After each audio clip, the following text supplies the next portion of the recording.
I was just saying, throughout history, the Jews have been persecuted, obviously, from the Holocaust, and we were granted Israel as a result of this.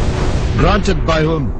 From Britain and other countries granted us that. Well, what right did Britain have to grant you somebody else's country? Well, it's due because we lost 6 million people. No. I'm not arguing about that. I'm going to come on to that. What right did Britain have to grant you somebody else's country?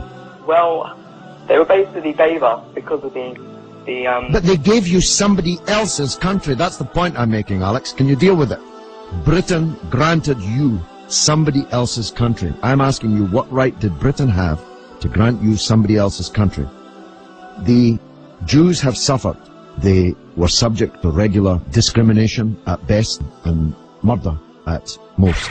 The one place in the entire world that Jews were neither discriminated against nor subject to pogrom was the Muslim world. That's why, under the protection of the Muslims, the Jews left Europe.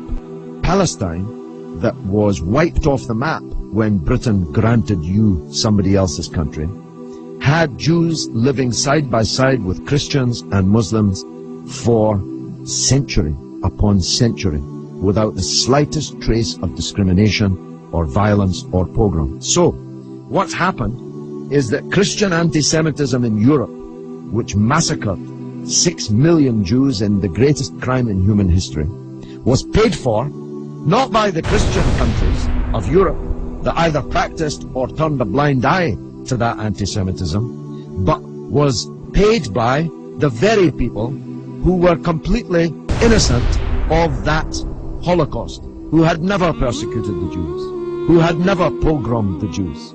And that seems to me to add insult to the injury suffered by a people whose country was wiped off the map, who were dispersed into exile, to make way for a Zionist idea which was granted to European Jews by Britain, that Britain had no right to give away somebody else's country.